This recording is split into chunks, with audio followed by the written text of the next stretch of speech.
आमना कादिर हमारे साथ मौजूद हैं। किस सूरत में खातून की मिल्कियत है? क्या तलाक या खुला लेने की सूरत में भी ये जेवरात खातून की मिल्कियत रहेंगे? ये भी हमने अंडरस्टैंड करना है। जी आमना, क्या हाल है आपका? Welcome welcome. आमना जी, हमें बताएं पहले तो वो जिस केस के ऊपर ये रूलिंग आई उसमें क्या चल रहा था, ताकि हमें और हमारे देखने वाले लोग जो है उनको भी समझ आए कि व्हाट एक्चुअली हैपेंड। इस केस में तो जो सोना था, उसकी जो ब्राइड थी उसके पेरेंट्स ने उसको गिफ्ट के तौर पे दिया था।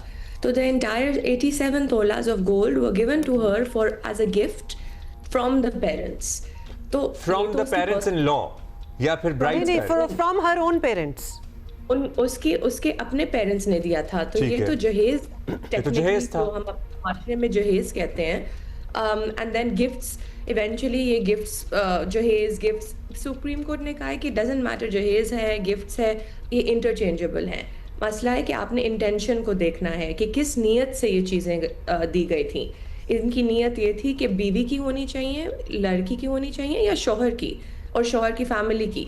तो this is not a new judgement, क्योंकि हमारे कानून में 1964 से ये बात बहुत क्लियर है कि जो भी बीवी की चीज़ें हैं, जो भी वाइफ को दिया गया है शादी के तौर पे अपने ससुराल से और अपने माँ बाप से, वो चीज़ें सोली उसकी प्रॉपर्टी हैं। यहाँ पे इशू क्या था? यहाँ आमना, बीवी, लड़की के माँ बाप ने उसको गिफ्ट दिया, जेवर चढ़ाते हैं वालिदैन, उसे 87 तोले सोना चढ़ाया। उसके बाद क्या लड़के का ये दावा था कि ये मेरी मिल्कियत है, ये शादी इंटैक्ट थी, नहीं थी? जरा हमें प्लीज जरा समझा दीजिए, क्योंकि यूजुअली हम ये तसव्वुर करते हैं कि जो लड़के के वालिदैन ने सोना दिया है अपना वाला वो अपने वाला वापस मांग रहा होगा, लेकिन ये लड़की के वालिदैन का वापस मांग रहा था यहाँ पे। जी, क्योंकि ये उनका जो दावा होता है ना कि ये तो मेरे लिए गिफ्ट थी, ये अच्छा। उस नियत नहीं थी कि वो वालिदैन ने अपनी बेटी के लिए दी है। नियत ये थी कि मुझे गिफ्ट की है। शौहर का दावा होता है अमूमन, या ये होता है कि ये अजम्पशन होती है आमना वैसे कि ये लड़की इतना सोना लेके आई है, और इसके बारे में बड़ी शो भी मारी जाती है ससुरालियों में कि 100 तोला तो पता नहीं क्या है, बिकॉज वो समझ ही रहे होते हैं कि हमारा है।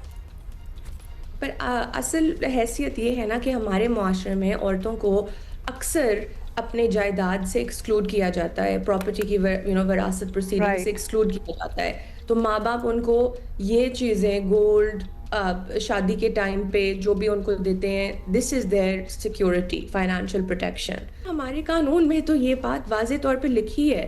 तो मसला ये है कि हमारे जो लोअर कोर्ट्स हैं और हाई कोर्ट्स जो हैं, वो केसेस को सही डिसाइड नहीं कर पा रहे। मसला तो ये है कि वो इंटेंशन नहीं डिसाइफर कर पा रहे कि ये सोना एक्चुअली किसको दिया गया था। अगर जो ये केस कहाँ से शुरू होता है, सबसे लो कोर्ट में शुरू होता है, वहाँ मेरे केसेस 4-4 साल तक चले रहते हैं। तो अगर उस फोरम पे सही डिसाइड किया होता कि भाई ये तो उसका सोना है, ये पेरेंट्स ने बीवी को दिया है, तो ये फिर सुप्रीम कोर्ट तक केस नहीं पहुंचता। हम ना सॉरी, ये मुझे बहुत अजीब बात लग रही है कि ये केसेस इसलिए नहीं सॉल्व हो सकते क्योंकि इंटेंशन नहीं समझ आ रही होती। क्यों कोई पेरेंट्स जो हैं अपनी बच्ची को इतना सोना डालेंगे और ये दामाद के लिए डालेंगे, मतलब ये बात नहीं समझ आई। अक्सर दामादों को जो चीजें दी जाती है, मोटर बाइक, गाड़ी, वो अलहदा होती है, उस नाम के साथ दी जाती है कि ये तुम्हारे लिए है। जो जेवर है वो तो लड़की नहीं पहनना है, या फिर फॉर दैट मैटर लड़की को जो चीजें दी जाती है वो कहते हैं। जी आमना, इस केस में जेवर नहीं थे, इट वाज एक्चुअली 87 तोले गोल्ड के। अच्छा, मतलब सॉलिड गोल्ड था। सॉलिड गोल्ड था। सही। It was not as easy to say कि भाई ये तो उसके जेवर हैं। जी।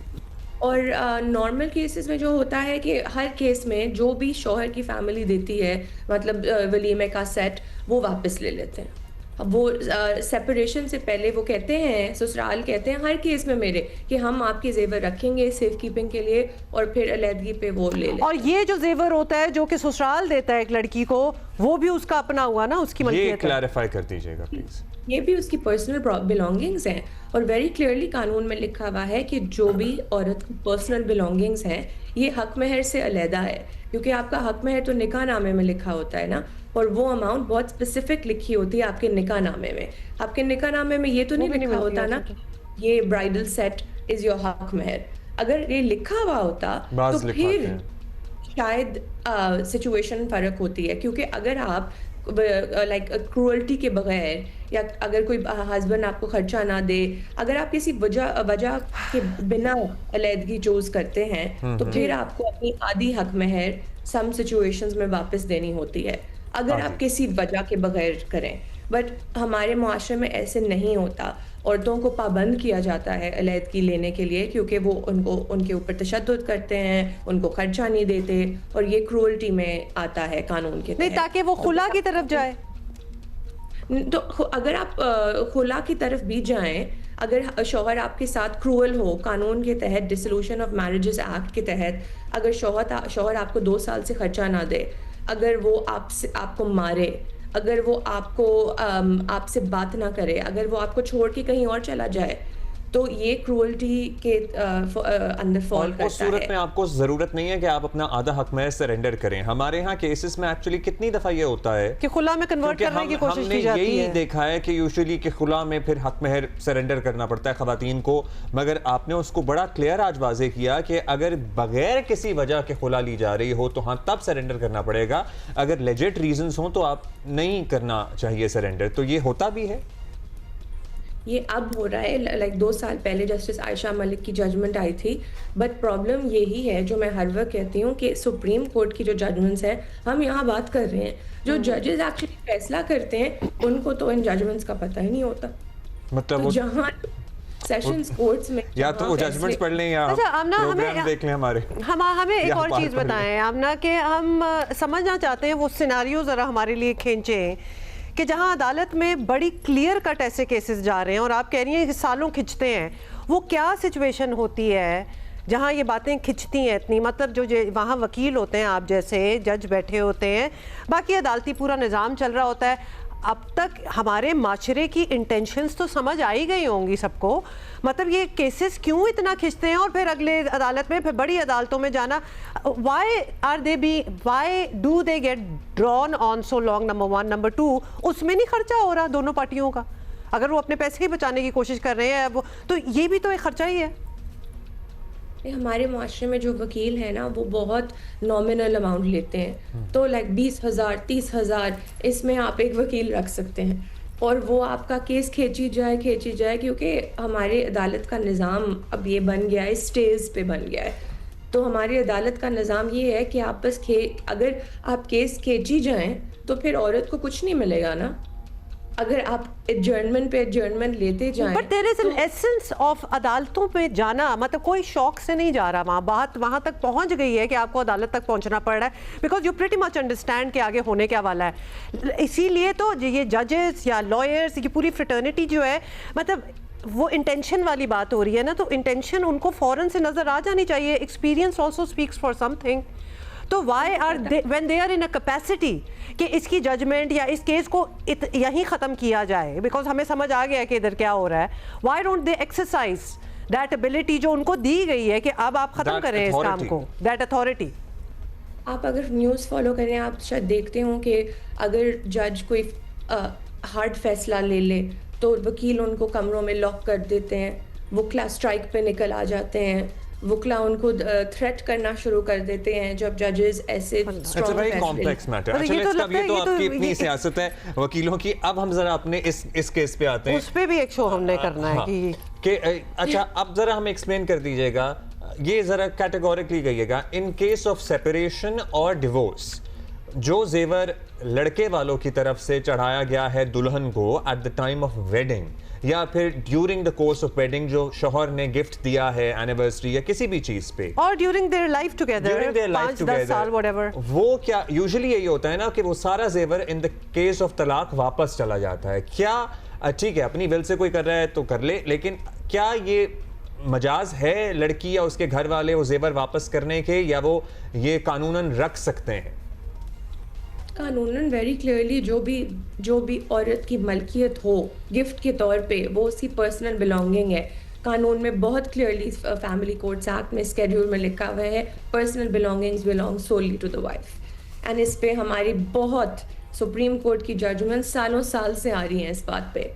मसला ये है कि कोर्ट में जाके वो कोशिश करते हैं कि वो प्रूव करें ये उसकी पर्सनल बिलोंगिंग है ही नहीं तो आमना वो तो- यही तो मेरा पहले सवाल वहां चला गया है, कैसे प्रूव कर सकते हैं अच्छे टाइम्स में अगर एक आदमी एक अपनी बीवी को कोई सोने का जेवर कोई ब्रेसलेट कुछ लेके दे रहा है, वो ऊपर अच्छे वक्तों में उसने कंडीशन तो नहीं लगाई हुई ना कि अभी तो तुम पहन रही हो लेकिन अगर हमारी अलहदगी होगी तो मैं वापस, वो गिफ्ट ही होता है। ये क्यों किसी अदालत में बात समझ नहीं आएगी? क्योंकि बेसिकली मसला ये है कि औरतें अपनी चीज़ों का वो तस्वीरें नहीं लेती, वो अपनी चीज़ों का लिस्ट नहीं रखती। शादी के टाइम पे जो उनको चीज़ें दी गई होती हैं अपनी फैमिली की तरफ से वो रसीदें नहीं रखती, तो लोग पता नहीं उधार इधर से लेके वहाँ से जाके कुछ ख़रीद लेते हैं। अगर आप रसीदें रखें और अगर आप तस्वीरें रखें तो मेरे लिए बहुत आसान होता है कोर्ट में प्रूव करना, साबित करना कि ये चीज़ें आपकी हैं। क्योंकि कोर्ट अक्सर ये होता है हमारे मुआशरे में लोग झूठ भी बोलते हैं। कोर्ट मुझे ये कहती है कि औरतें झूठ भी बोलती हैं, वो ज़्यादा लेने की कोशिश कर रही हैं। अब मैं इसको नहीं मानती बट ये मुझे कोर्ट की तरफ से ये बातें कभी कभार आती हैं। तो आप सब So, Amna you as an expert और आप ऑब्वियसली डील करती हैं इन केसेस में, आप सजेस्ट कर रही हैं कि विद गुड इंटेंशन, मतलब एक शादी है, कोई इसलिए तो शादी में नहीं घुसता ना कि मैं परसों तोड़ दूंगी या तोड़ दूंगा, तो आप गुड इंटेंशन में ही जा रहे हैं लेकिन आपको अपना ये होमवर्क करना चाहिए। आप ये कह रही हैं कि वो लिस्टें एक लड़की को मेरे वैसे तो बन रही होती हैं के जमाने की लिस्टें, हाँ, मेरे ये अम्मी लिस्टें अब्बू की वैसे शादी के जमाने की लिस्टें जरा मौजूद हैं। ओल्ड स्कूल जो लोग होते हैं ना अब हम नहीं हो टाइप, रही हैं लिस्टें, लेकिन ये पहले जमानों में तो लिस्टें बनती थी। और वो जब लॉकर में जेवर या की कहीं अलग रखते फहरिस्त थे होती तो थी। लिस्ट भी साथ रखी होती थी। एब्सोल्युटली, जो एक एक चीज की लिस्ट होती थी और ये बड़ों का काम था ना, ये और बड़े बड़े करते थे। एट वन टाइम, हम शायद पुरानी बातें कर रहे हैं, आप तो लोग तसव्वुर भी ना करें, ये लिस्ट शेयर भी होती थी आपस में। I guess also societal standing के लिए शायद, बट आप अगर आप लिस्ट बनाएं और रसीदें रखें। और दूसरी बात है कि अदालतों को अगर इस्लामाबाद में एक कॉस्ट ऑफ लिटिगेशन एक्ट है, अगर आप केस में ना पेश हों वो आपके ऊपर कॉस्ट लगा देते हैं फॉर नॉट अपियरिंग। तो ये कॉस्ट बहुत अहम है। और बट ऑब्वियसली दिस, एज आप कह रहे थे अब्दुल्ला, ये तो एक सेपरेट डिबेट है कि कॉस्ट होनी चाहिए तो फिर केसेस जल्दी डिसाइड होंगे। बहुत अच्छी बात है, ऐसा ही होना चाहिए। बिल्कुल, चलें, Established principle। आपने हमें बहुत सारी चीज़ें क्लियर की, थैंक यू आमना। और बहुत से सवाल मज़ीद भी आ गए आमना। हाँ, ख़वातीन के लिए ये हम Time क्लियर नहीं है करते बात हैं करने। अगेन कि whatever gift you are getting, चले वालदैन का गिफ्ट तो वालदैन आपका ही है ना, वो तो इनके इस केस में ज़रा वो गोल्ड बार्स थे इंस्टेड ऑफ जेवर, लेकिन वो भी वैसे रख लेते हैं, हथियार लेते हैं बाज़ों का ससुराल वाले, लेकिन ससुराल की तरफ से आपको जो तोहफा दिया जा रहा है, जेवर जो दिया जा रहा है शादी पे, वो इन एनी सर्कमस्टेंस वो आप ही का है, चाहे आपकी शादी रहती है या नहीं रहती है। मतलब तोहफा है ना, वो तो आप ही का हुआ। दूसरा ये है कि I am sorry but there is a lot of responsibility on the अदालतें। वो इंटेंशन अनक्लियर होना कैसे हो सकता है? मतलब इतना एक्सपीरियंस, इतनी शादियाँ, फैमिली कोर्ट्स चल रहे हैं, बात ही सारी ये हो रही है और तो कोई मसला होता ही नहीं है, तो how can you not decipher कि अगले की इंटेंशन क्या है? क्यों खींचने दे रहे हैं इतने लंबे लंबे 4-5 साल ये केसेस? और ये केसेस तो टाइम बाउंड होने चाहिए कि इनको इतने दायरे में ख़त्म करो, वन ऑफ दोज। तो इस पर भी वर्किंग होनी चाहिए।